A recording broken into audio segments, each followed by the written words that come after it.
Earth year, 78,052 BCE. Milky Way galaxy. Solar system. Planet Earth. Rostarian coast, modern-day France. The flicker from the computer monitor casts an orange glow across the warm but cramped temple. Odin closes a small panel and watches the skin close around the tiny seam of the little compartment. He frowns and sighs. Aelion the wizard laughs out loud. Oh, Father, you always seem so damn sad when you give me a gift. Why is that? Odin turns and faces the wise human he has chosen. He places his hand on his shoulder and says, "That's because, my old friend, I know someday you'll have to use it. Come now. What are we to call him then?"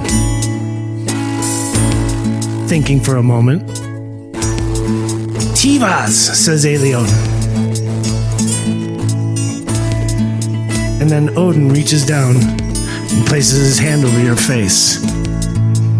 He closes his eyes and says aloud to Aelion, "I will return with Tiwas in moments. Do not be afraid. And please, do not disturb us."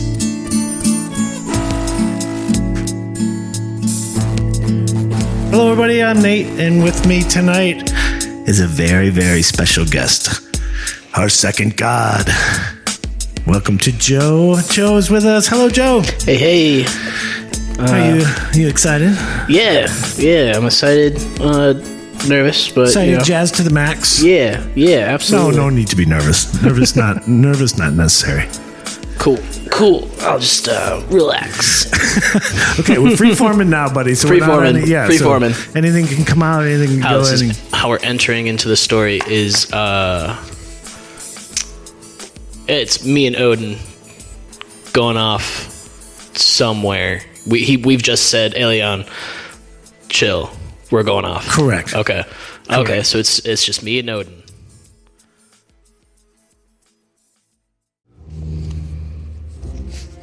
Outside of time, creator time, no time, however you want to think about it. You're sitting comfortably in a black chair in an all-black room. All around are what seems like very high-tech instruments and tools and, well, pieces of parts that look like bodies, legs, arms, etc. You're not afraid or upset, though, and across from you sits an old man with a white beard and short white hair. He's wearing a black turtleneck and black slacks. "Hello, Tiwas. I'm Odin. I'm your father, in a manner of speaking. Well, I'm the All-Father." He pauses and gently smiles at you, almost expectantly. What do you do? Hi. What is this? Why don't you roll? Yeah, I guess I'd roll perception, I guess. Yeah, your passive everything I've given you up to this is passive. So, which is, I think yours is pretty juicy anyway, but go ahead and roll an actual perception check. Okay.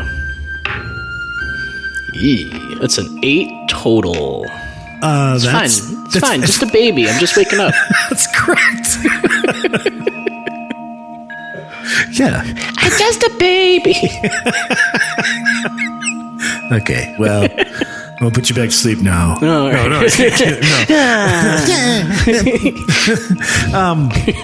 You know, he kind of sees that you're not really sure what's going on, and he's like, hey. Still buffering.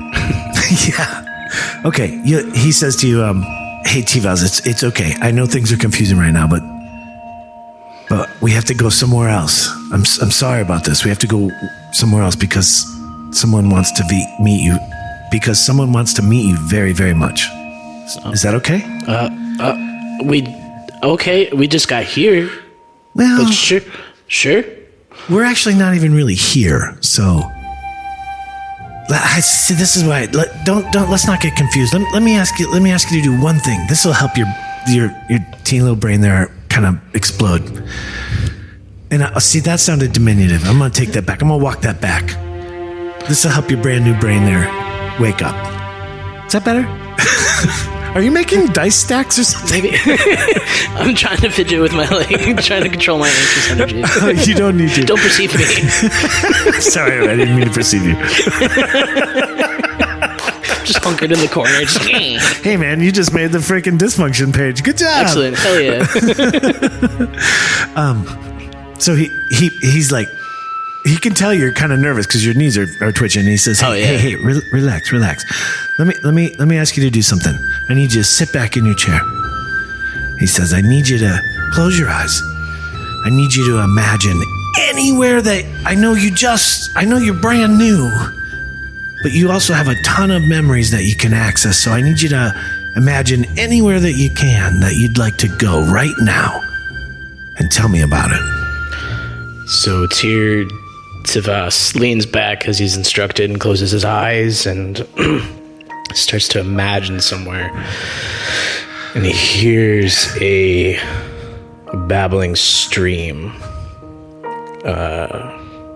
Some old trees. Tall pines that you might see in a dense forest, and there's a quiet wind. It's chill but not cold. It's gentle. All around you, just at the tree level, just above your head level, is a glow, a warm glow, and it starts to focus down the path that you're just describing. And as it shoots down the path, what do you see as you move further down this path? It's like an old worn pathway, one that has been traveled before, but not so much so that it is worn away. It's like a game path or something. Yeah, it's thinking more a natural, like a desire path in the woods. Yeah. Kind of a situation. Tiwas, the light that I described earlier grows until it warms you completely. And it grows and it grows as this path comes to an end where it meets nothing but this pure light. And then you step bravely into the light and love of the Creator. The Creator accepts you immediately. The light continues to grow and grow until you have to shut your eyes. And when you open them again, you're back in the temple, and you're staring up at the two men, one of whom is fading slowly into nothingness, and you hear him say, "Get him up and running, Aelion." To you, he says, "Protect these humans, Tiwas. Learn from and teach them.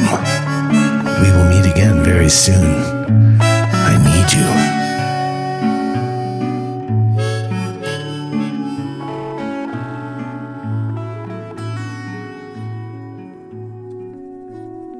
Earth Year 0 CE. Milky Way Galaxy Solar System. Planet Mars. Hellas Basin. The engine started 4,000 years ago. This cycle has come almost to its end, but it has yet to be decided. On Earth, Shiva's forces have gathered and now face Loki's army of Jackalite warriors on the Giza Plateau, on planet Earth in the Sol System. It is the exact same location as the final battle of the previous cycle, which is strange considering all the places in the universe that the final battle could have occurred. But Loki loves the dramatic flair without question. Okay. Questions? Is this post Fenrir that we're about to go into? So you have been sent here to Mars to stop Fenrir from firing on Earth and killing all the humans below. Okay. So you have to you can do this a couple ways, and I'm going to leave this all up to you. You can insert that narrative now, if you'd like, that you guys knew each other, or you can just treat him as an enemy, and you can let fate do that, or you can do however you want to do it. Ooh. Like, did he betray you here now? Is that,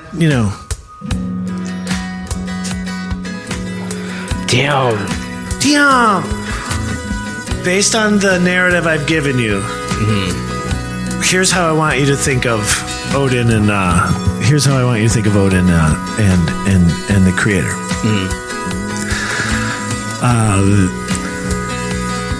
They are partners. One of which wishes they could just be. Yeah.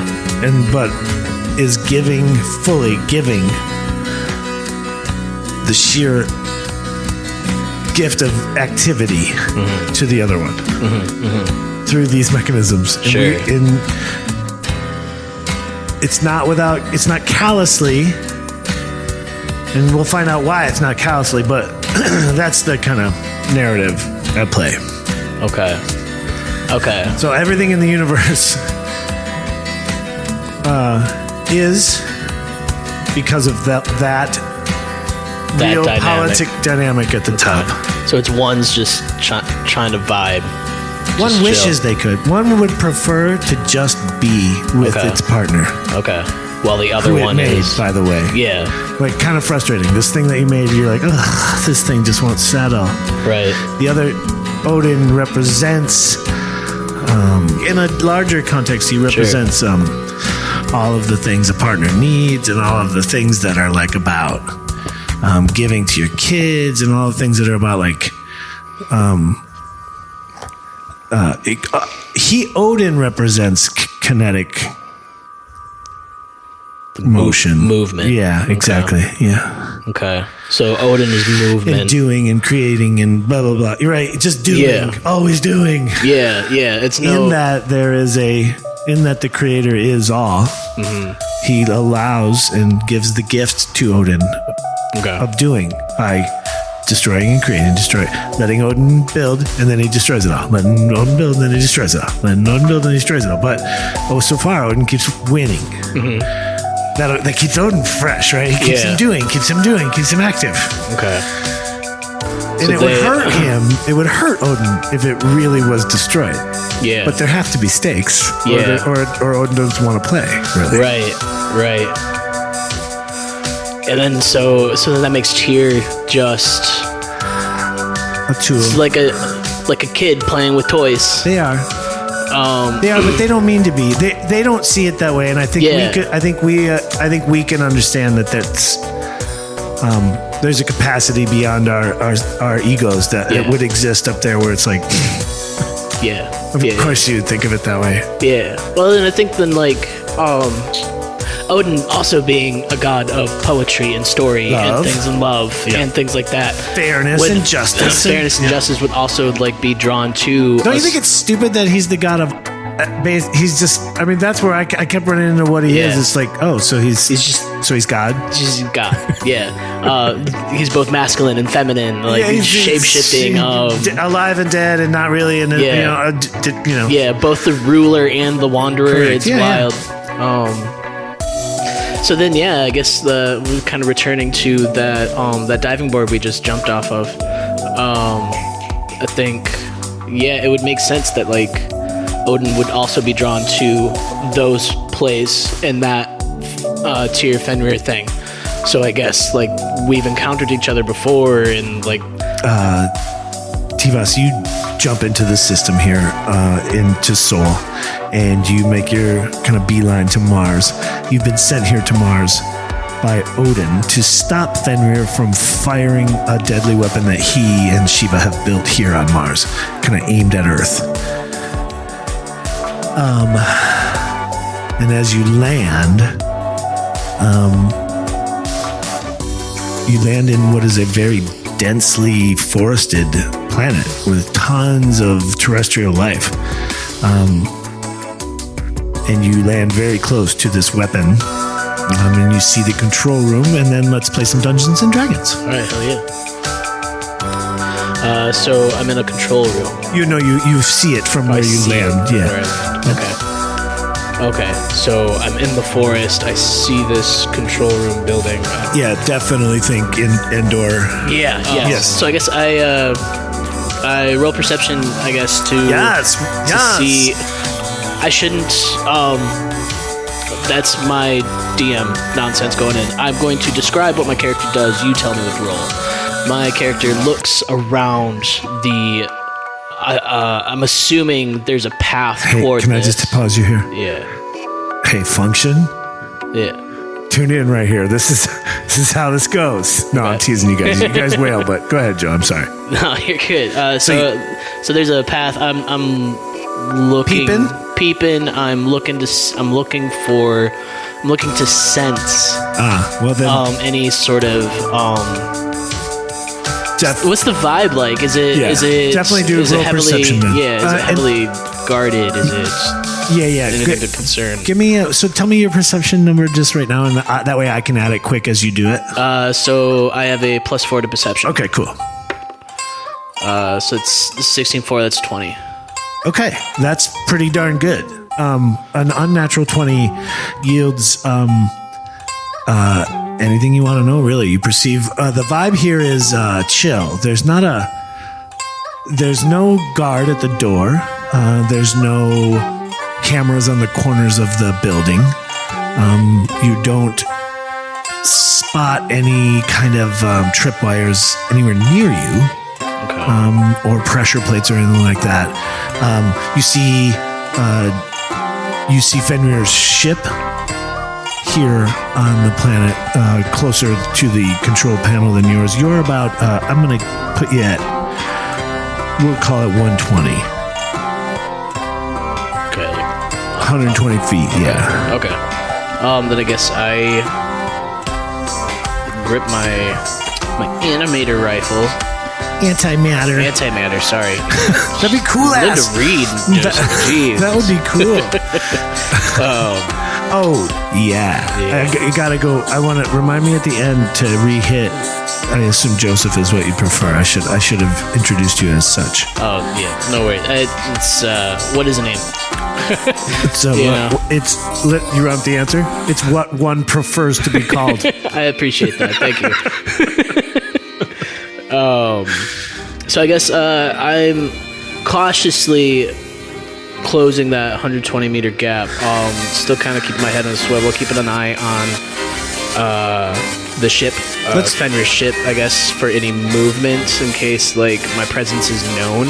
That gross ass 20 would put you right up to his ship. Okay. And checking that out as well, but that's about halfway. So at this point, I'd need you to run another perception. All good in the ship. Again, oddly, or maybe not oddly, at this point you're starting to, you'd have to tell me. Do you know Fenrir? I feel like there's something there. Okay.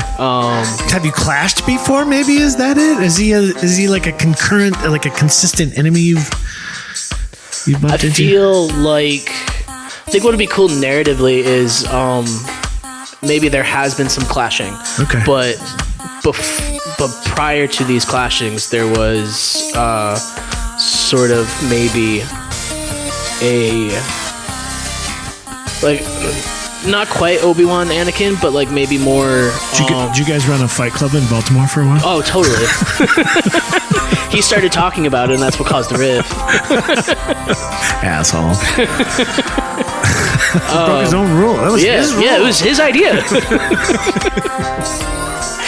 Okay, I can deal with that. So something like that you were running in the same circle, or you were connected on some level. We can flesh that out later if you'd like. You can think about that. How you can listen to some episodes and maybe relate it to a function if you'd like later, and we can insert that story. Ooh, what was it was Silver and Torque who were off running, and he was one of them was just trying to bring his brother home. Yeah, the two other guys got there, and then they died, Yeah, and I guess like narratively, wanting to bring a brother home is like a really powerful motivator for me, narratively speaking. I find that let me have Wisdom saving throw, please. Nope. Yes. Wisdom saving throw. Saving throw. 15 plus 14?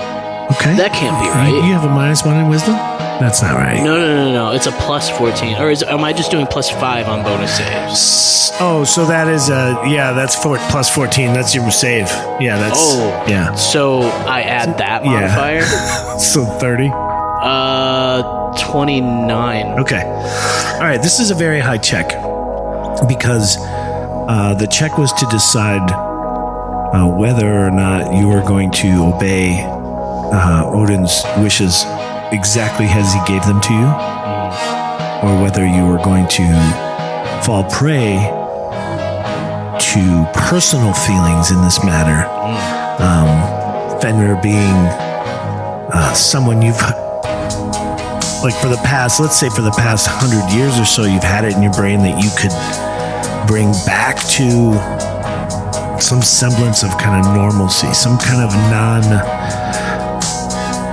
figure out what's going on with the violence, figure out what his deal is, and maybe turn him back towards a positive path. Yeah. Not a savior complex thing, but definitely something you were hoping you could do. And with a 29, unfortunately, you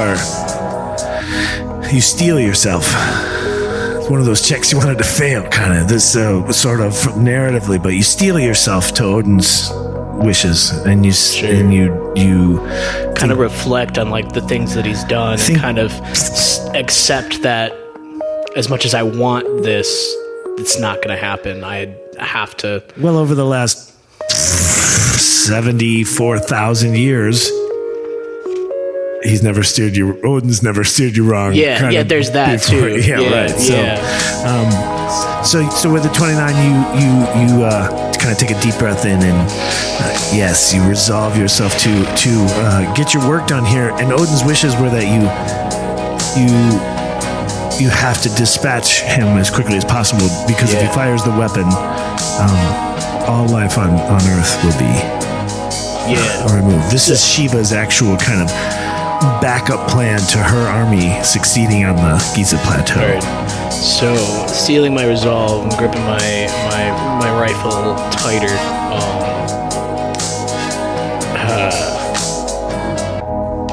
Can I? So, narratively speaking, I am at Fenrir's ship. Yes. Okay, and we've established that nothing is around. That's why we got here. Sorry, that's why we got off path. Yeah. What this is starting to feel like is classic Fenrir arrogance. Sure. Why guards? Why cameras? Okay. Why security measures? Cool. No one can stop me. Okay. Well, then, in my resolve,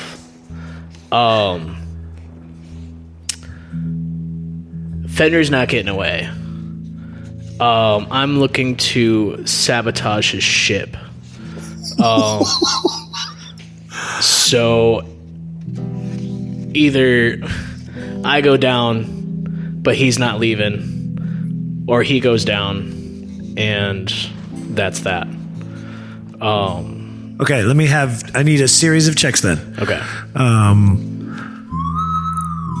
Two of them I'll tell you why they exist. Okay. Let me have a D4. We've been using Arcana as our tech kind of thing. Yeah. So it'll be a number a D4. 4. You got a 4. Oh, I haven't rolled it yet. Okay. A D4. Okay. An Arcana check, and then another D4. Okay. So 4 plus Arcana, that's a 8. No, just your D4. It's just all on its own. Straight. Yeah. Okay, so that's a 4. Okay, total. cool. So roll with advantage on this Arcana check too, and then describe to me if you're successful. Oh, This sorry, is Arcana, that's the D20. Yeah, the D20 plus 4, yeah, or whatever yours is. Yeah, so that's an 18 plus 4. Cool. Remembering you're a god, so don't overthink these kind of overboofed. Of course you are. Yeah. Okay. Describe to me how you sabotage his ship. I'm going to sabotage its engines. I want to sabotage its steering. And if I can, sabotage any potential shields it may have in the event that like we get up over that tree line and maybe somewhere. I'm assuming I'm alone, but not really. Somebody's. Yeah. Dig it. Roll a d4 then.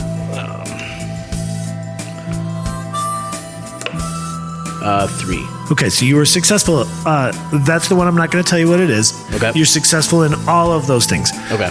Like wildly. The ship is going nowhere. It would be hours to put it kind of back together to get it off the planet. Hours. Just kind of your thing. You've been around a while, Tiwas. And you make your way pretty stealthily without needing to do any more checks. I'd say to the.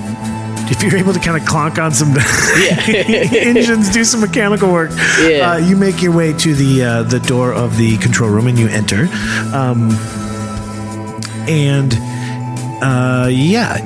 It opens. Actually, let me have a dexterity sleight of hand check, please. Sleight of hand. 11 plus 5, 16. So you push on the door to the control room and it creaks just for a second, and then you grab it, and then you are able to slowly kind of open the door so it doesn't make any sound. You step into a very dark kind of antechamber that leads through. I have dark vision. It's not dark for me, mate. I can see just fine. Okay. I didn't say you couldn't see. Actually, you know what? Fuck this.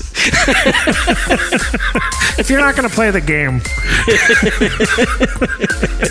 you're gonna just tell your fucking story. Sorry, I couldn't resist. I love it. Okay, so you step into this dimly lit room. It's kind of an antechamber. Actually, I don't even know if I have dark vision. Of course you do. Yeah. You're a god. You're an ASMR. I assume they do. Yeah. Where is, just for our own, since we're off in the shit woods anyway. I think it is there somewhere. Maybe. Where does that exist on your? Oh, there it is, down there, under passive perception. Oh, there it is. Yeah. I don't. Yeah. Dark vision, 60 feet. Cool. Okay, I do have it. That was not all for naught. Using your dark vision, you. Scanning. So let me rephrase. You step into a deeply, deeply dark room. Super dark. But not for you.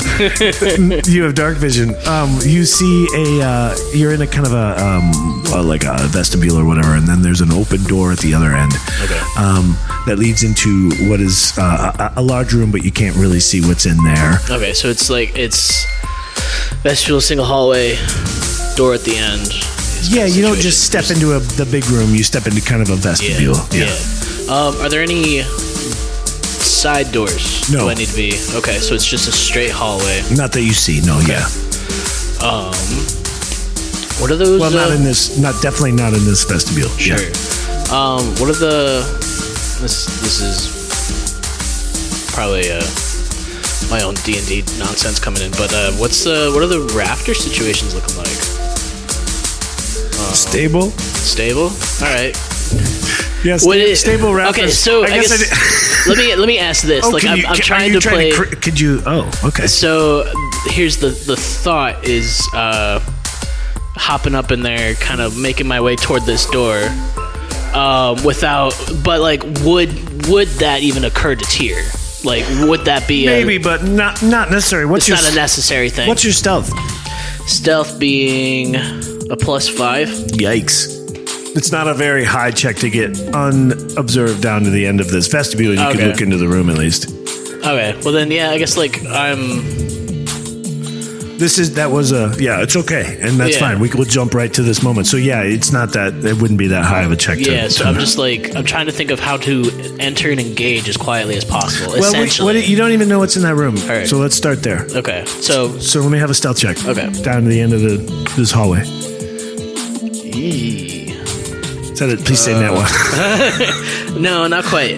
It is a 7 plus 5. So 12. So you get you move to the end of this hallway. It's just not as dark at the end of it as you'd have liked it to be. Now that you're here, that'll be your kind of playing. Inside,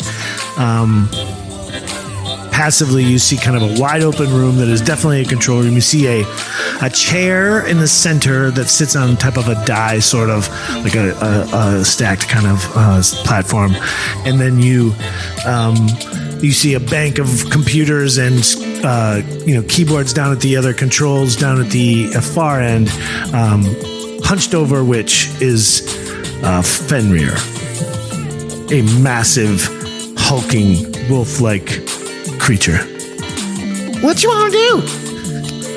Let's return to that rafters idea. Nate, I'm going to have you go back and just paint me a word picture on the rafters. I just really want to do a hello there. Okay, there. So he's not sensed me. He doesn't know I'm here. Yeah. This is definitely classic Fenrir bullshit. Like, fucking why? Why would we do any of that tactical shit? I'll just do the fighting when it comes to it. Yeah. Okay. So I guess narratively would in those past clashes, would there be any reason for Tiwas to think that I have an open shot? I can make it up into the rafters. I have a grappling hook, don't I? Tiwas is known for grappling hooks, yes? I mean, they are in the shape of the T, right? So you are going to follow Odin's... Yeah, I'm going to do the classic D&D stuff. If you can take your last step into this room with any kind of stealth, I'll give you that surprise attack. Round? Yeah, exactly. Okay. Yeah, again, everything that you know about him leads you to believe... Like, he's just being super arrogant. You're not even sure if the stealth move is necessary, but you're going to do it anyway. Sure. Yeah, there's overabundance of caution. Correct. Because, like, Odin has finally told me to end him, and I'm looking to get as much advantage on that as I can. I love it. 16 plus 5 is 21. Okay, that is very stealthy. You move into the room, and I assume you have your antimatter weapon out as well. Yeah. You may take your attack, sir. And this will be a surprise attack. This is with advantage, correct? Or is it double damage? That's what it is. No? So... Hang on, let's read it. Well, you know, probably. Do you know? So using the antimatter rifle, if you hit a creature with an antimatter rifle, the creature has disadvantage on its next attack roll before the start of your turn. Cool, but you get something beefy for this surprise attack. Oh, I think it's just I attack, and then we do initiative. Then we do initiative, and then it's basically I get an extra round of I'm gonna hit you before you know I'm gonna. Before you guess what? You aren't running your surprise correctly. Oh shit! It's really hard to run surprise correctly because there are numerous applicable rules spread across different parts of the rulebook, and they're pretty stubble. Well, then let's lean back on the whole fuck it. DM decides how this goes. Yeah, exactly. That's what I love. Fuck off, community. Hey, 5e, come eat a bag. They're good folks. Suggestions, guidelines, really. Oh, I thought we were still dogging on the 5e community. Oh, right. I mean, yes, but also with Pirates of the Caribbean reference thrown in there. That's right. Poorly executed reference, but I know this will be what really gets us canceled. I've never seen one of those movies. That's fine. Isn't that insane? That's fine. I mean, the first one was great. First one was great, but it's one of those things that now I'm like, I kind of want to go watch it, but what am I doing? All right. Okay. Well, going back to where we were. Yeah. I step into the room all sneaky like. Yes, I would have you. Take your attack. Okay. On him. 16 Ooh, that's a good roll. Plus 12 to hit. Yeah, it's gonna do it. Yeah. All right. Roll that damage. 60. Oh, Damn. Okay. 68. 68 damage. No, 68. 60. Here, I will roll your damage for you so you don't have to do all that nonsense. Okay, cool. 68. It is plus 17 and 15. That'd be 32. Okay, so 32 damage to the back of Fenrir's head. And you see it kind of... You're not sure what happened. You shot it. You shot him real good. And it definitely seemed to have an effect, but it seemed to like warble. He warbled. Okay. And as you're kind of trying to figure that out, out of the shadows comes another Fenrir. He's swinging. Fuck. He just slides kind of under you and reaches up and touches your leg for a 15. AC. That misses. Okay, and he slides kind of by and up onto his feet for his full move. He is now more than arm's length away from you. 2 Fenrirs and a Tiwas. Let's roll that sweet initiative. All right. Oh, baby, that's an unnat 20. Oh, I have 19 is where I'm at. Ugh. That's not good. Okay, so one at the control panel, and then you, Tiwas, and then the other, the final Fenrir. Okay, let's have the one at the control panel turns and fires at you. Bow, bow. Doobie. 11 and misses. And fires again for his second turn for a 15 and misses. Your turn. Non-warbling Fenrir directly in front of me? No. Yes, correct. Okay. Rephrase. Yes. Oh, shit. Yeah, I'm gonna take advantage of this Radiant Soul situation. Once per long rest. Oh, that's my action, though. But that would give me... Yeah, we'll go ahead and activate that, I suppose. Yeah, I'm gonna take some time and radiate my soul. What's that mean? So it's a once per long rest.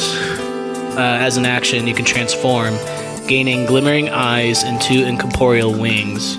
For 1 minute or until you end it as a bonus action, you have a flying speed of 30, and once per turn, you can have 1 attack or spell deal 14 additional radiant damage to run 1 target. That's super cool. Mm-hmm. But that was your whole turn? That is an action I can take. No, but this move that you just did was your turn? Or was it an action?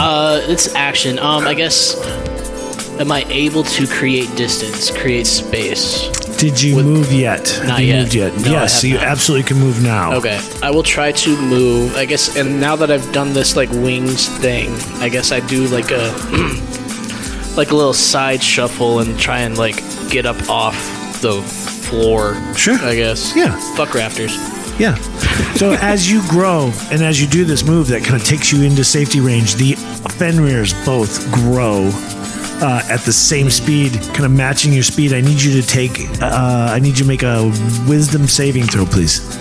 So that's the 19 plus 14. Oh, Jesus. Okay, never mind. Okay, so you cannot be frightened anymore, and I am now left with only my 2 attacks, and I kind of shrink back down to my normal Fenrir size. Okay. My bluff being kind of poo-pooed by you. That is more of a kind of a reaction to your growth there. Okay. They will now throw a plasma grenade at you. The one closest to you misses, and he will fire his plasma gun at you. Uh-oh. That's the one we wanted. That's the nat 20, gang. For a 25.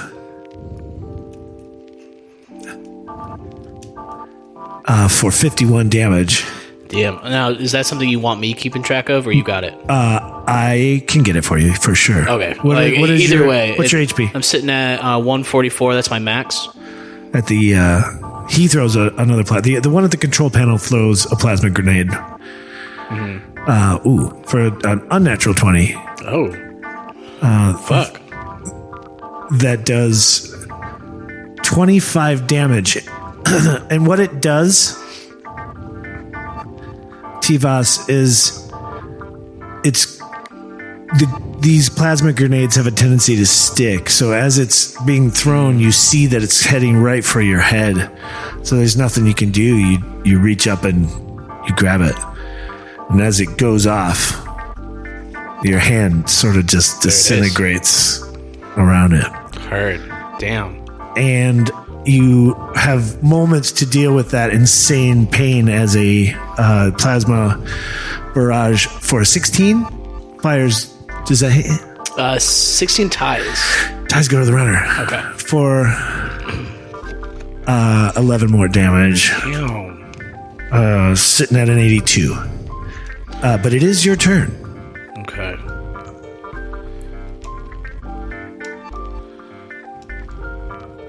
Thus, the truth of how Tiwas lost his hand. There it is. Fucker. Fenrir's like, I don't, that's gross. Ew. Eat shit. Ew. Sorry, I'm just trying to look over what my... He's a dog, though. I assume he does eat shit, actually. Oh, yeah. Probably. Look it over, Joe. Look it over real good. Could you just call in Faithful Steed and let it fuck shit up? That's real classy. Oh, my hand. Ew, help. My hand. Horsey?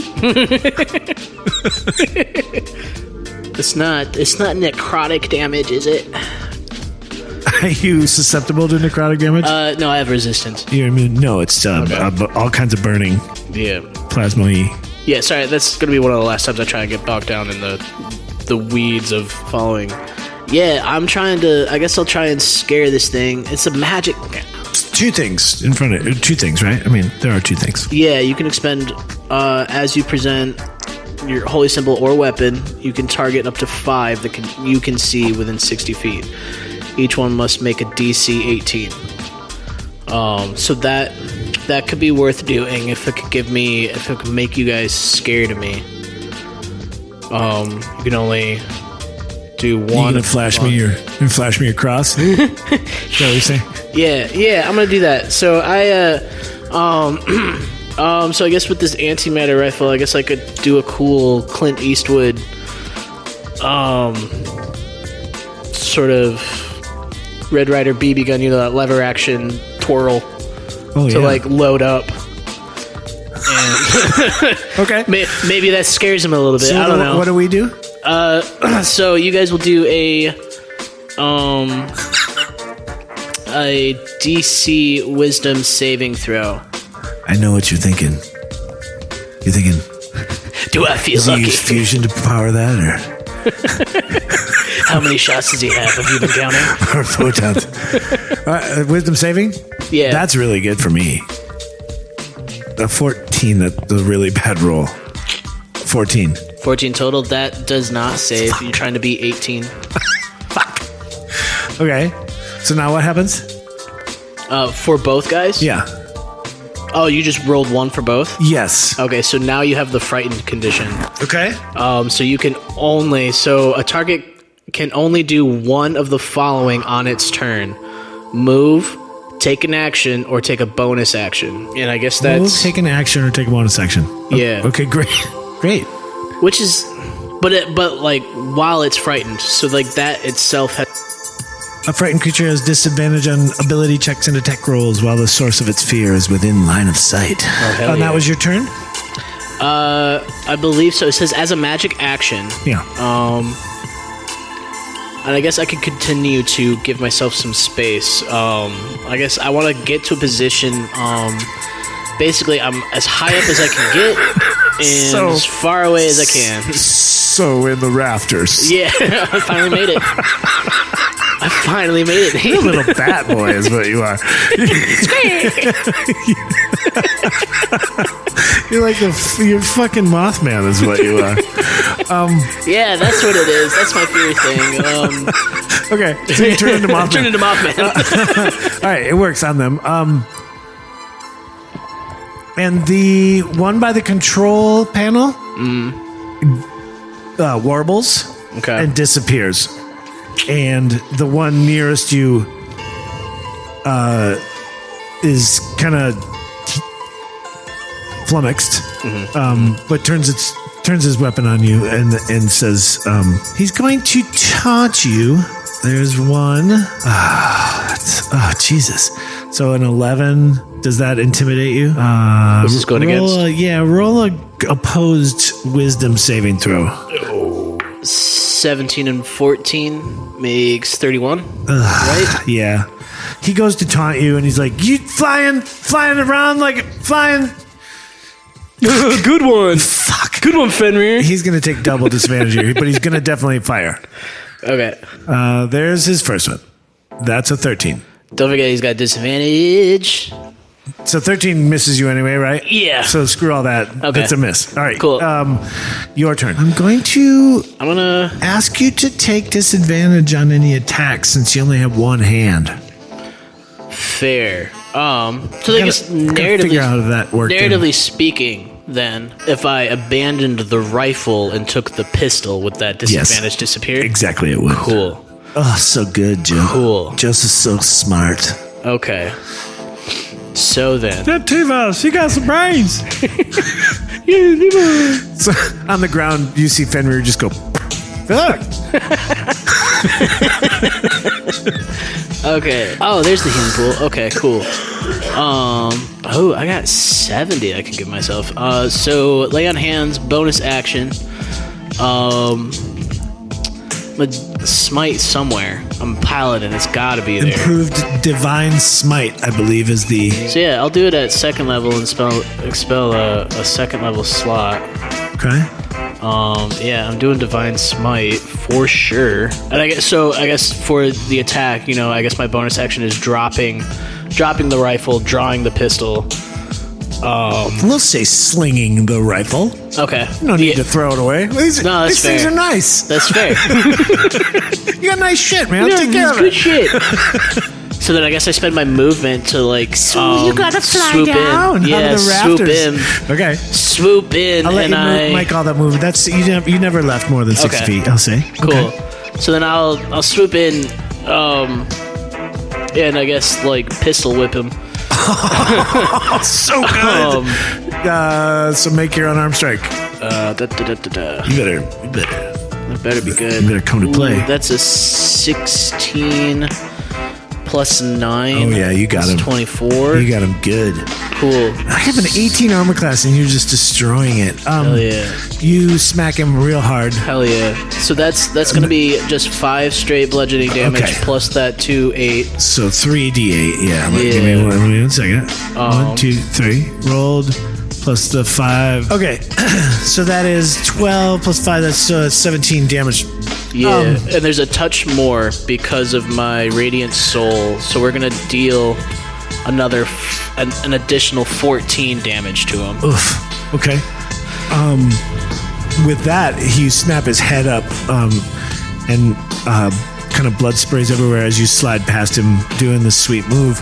He turns to fire at you, and instead turns back and fires at the chair in the center of the room, and hits, aiming for the activate button. He misses and hits the lower control power bank, and the machine starts to vibrate and hum and then glow as it feeds back, and starts to kind of come apart, and the room starts to kind of disintegrate around you both. And he looks, let's have athletics, please. Athletics. Plus 9 and 6. That's a 15 for me. So I got a 26. He Shit. launches himself off of a falling piece of debris and spins it around so that it kind of slams near you, kind of setting itself between you and him. He presses a button on his wrist, and I'd like to now bring you back to that third D4 roll in which you rolled a odd number, giving you bad luck in this moment. Oh, shit. And allowing him to sneak out a side door that slides open in this room. And as the room kind of collapses around you, I'm going to see if you can get out to beat him to his ship. Let me have you have a survival and another... yeah, you're running, so another athletics. Which one do you want first? I should have asked that before I rolled. Survival first? Yeah, let's do survival first. Do you want me to keep that roll? Yeah, unless you don't like it. I just didn't want I rolled before asking which one you want it's first. fine. It's fine. So 15 plus 4, 19 for survival. Okay. Debris is kind of falling debris is falling all around you. No, you jump out kind of out of the way of most of the crashing debris, and you make your way back into that kind of vestibule that seems to be somewhat protected. But you can hear the slow hum of this, whatever's powering this massive weapon, kind of collapsing into itself somewhere deeper below ground. You make your way out out of the room that led into this control room, out the door, and you see him just in time to see him run out of his ship, and he gives you the finger, and then he disappears off into the forest. You may give chase if you wish. Oh yeah. I guess in rage I just Fenrir, and I go after. And as you do, the rumbling continues, now turns into a shock wave. Let me have a dexterity saving throw. 12 dex save plus 10, 22. The earth kind of buckles and throws you up and high into the air. You do sort of a cool little flip and land on your feet, closer to your ship now, as you see the area and control room around the weapons start to glow much more red and sink slowly into the earth. Off in the jungle, you hear a sound of a spare ship leaving the planet, and within moments you hear it jump out of the system. You make your way to your ship, recognizing what's going on here. You rise high above Mars, once all full of plant life of all kinds. And as you watch the area of the weapon continue to glow and grow until a massive explosion ripples and shocks across the entire planet, and you see heat lines just shriek out across the planet, burning Mars's atmosphere away, burning the planet, and you slowly drift away from the planet in time to hear Loki's message that the engine has been shut down.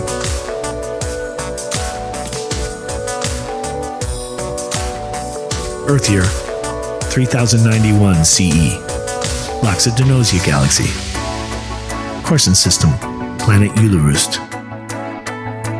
Snow swirls all around you, but the air is warm as you stand at what is essentially an information booth here on planet Ularoost. A small Loxodon monk speaks with you and examines your credentials, a bright red docupass from Loxodonis herself. This should be a brief interaction, as you are here in your official capacity as ambassador to Mycelia. Well, at this point, Loxodenosia. And expect to be ushered around and fawned over as you were on Pachyderm, the Loxodon homeworld. Loxodonis gave you this docupass and encouraged you to come experience Ularoost for yourself, telling you very little else. And so you have arrived. And now this darling little creature, the agent, has several questions and turns his head to you quizzically. And who are you now then?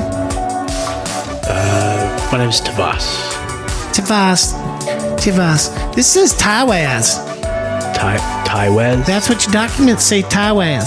It's more of a Germanic thing. Add that I don't know what that means. I don't know what that is. And it says you're an ambassador from where now? Just an ambassador of Odin's. From what From now? the Allfather. From the Allfather. Yeah. Oh, well, what is this? What are you wearing? So where are your robes? Where's your mat? I suppose I'm familiar with your customs. Did Loxodonus not tell you anything? I suppose not. Where's your other hand, by the way? No, we're not going to discuss that. Okay. We just met. Okay. Do you know where you want to commune? Somewhere peaceful. Okay. Loxodonus told you zilch, yeah? Clearly. Okay, let me run through some stuff. From the Allfather, seems like at least he would have clued you in. Let me run through some. Well, his directions are very You're on simple. Eularoost. I'm not talking down to you. I'm starting at the start. Very good. The Eularoost is where you are. Eularoost? Yep. It's an actual alive planet. This is a being that you're standing on. Okay. Should I ask if I can? No, Okay. it's not that. It doesn't want to think about little stupid. Does the mosquito ask if it can land on the arm? That's fair. That's not even a thing. Let me That's fair. Can the musquashwalls? Musquashwalls? This is the Rick and Morty shit. Sorry, Where they sound like just sort of, squanchy. I know. Does a squanch know it's being This is squanched? Okay. So, Loxodons from our world have been communing with Eularoost for eons. She provides self-awareness, patience, and acceptance, and love if you trust her. Look about you. It's freezing cold. The snow is quite real, and the planet is quite literally frozen. You're standing on frozen ground. But without a protection of your clothes or her, you'd freeze to death in mere hours. And so that's what we do. We come, we trust Eularoost, we find a place to commune, we remove our clothes, our robes usually, and we try to survive the night. And guess what? You always do. Guess what? You always do. You just gotta trust. Eularoost keeps you warm all through the night, and when you wake in the morning, you have a connection with the planet. And you have a connection to yourself.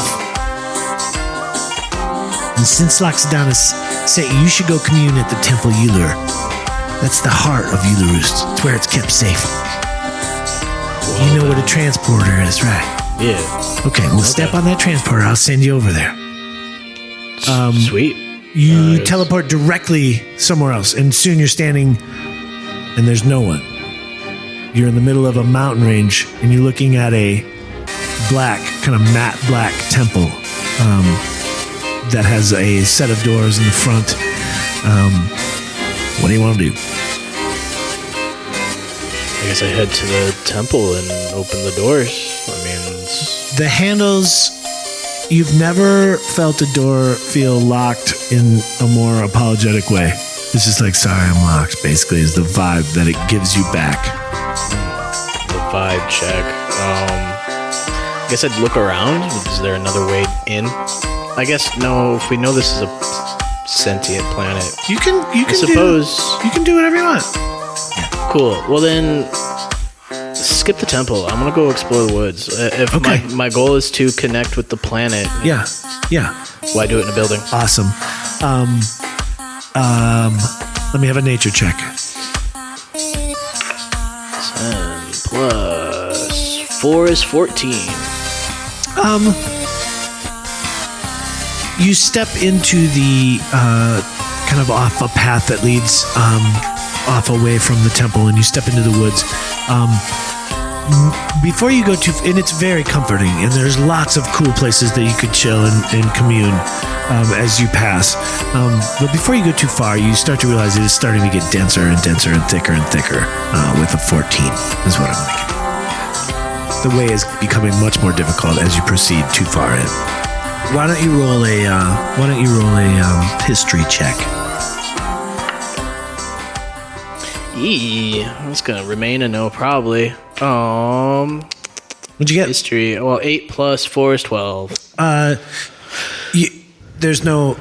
You think back. You try to think 80,000 cycles, 80,000 years ago. That's whatever divided by 4. That's whatever 10,000 cycles or whatever. Sure. Stuff gets. Yeah, it gets all locked away. Just for good old fashioned housekeeping, you download and move stuff to hard drives. I mean, everything's kept safe, and you can access all those memories, say, kind of cloud based. Yeah, but you'd have to go hunting kind of deeper. This is something that's not easily retrievable. Even though I'll give you this, you realize, wait, I might be looking real quickly in the wrong quick access files. You're looking in history. I'm going to let you look in. Don't want to use it. I'm going to use it as religion only in the sense that it links you to the creator. Back to that. Yeah. That moment with the creator. Yeah. Less religion, more. This is spirituality. We'll call it. Son of a bitch. It's just not meant to be. We got 9. You said religion. 9 and 4. That's a 13. You are left with the impression that they could be. You're like, well, I'm gonna in my brain go think that they are, but I don't know. And so the way forward to me is unpleasant. Mm-hmm. But you passed a lot of really good places along the way. Heard. So I guess Tiwas just looks for one of those pleasant places, somewhere he can sit down and just commune with nature. What I'd like to do now then is I'd like your nature check again, and I'd like it with advantage as you find a lovely little grove to sit in, where a kind soul, an earlier communer had even built sort of a nesting mat, a place for you to rest and be comfortable as you commune. So I'm going to give you advantage on this nature roll. Well, I rolled a nat 20. You lean back gently and lay your head on the mat that had been constructed prior, and you close your eyes.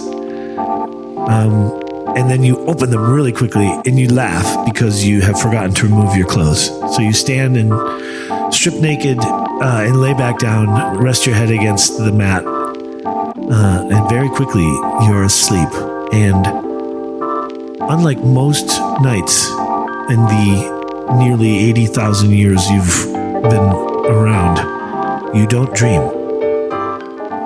And you wake alive, very much alive, despite nearly an inch of snow having gathered on top of your chest. You stand and brush off, and as you dress in the warm robe and watch the coursant star rise over the snowy scene, you're more at ease, more confident, more focused than you've been in many eons. It feels great. Really, really great. Like level up and here's your benefit. Like level up 2 times great. Hell yeah. And you hear a voice, more in your head than actually audible. It's a fine, strong female voice, and it says to you, "Good morning, Tiwas.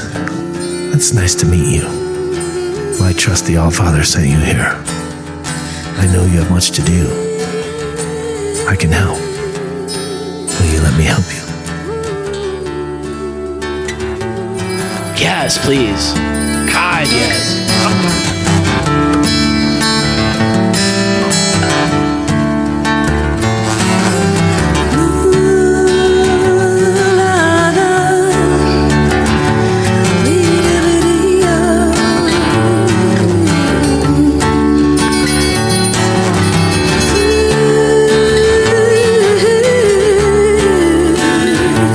Listen to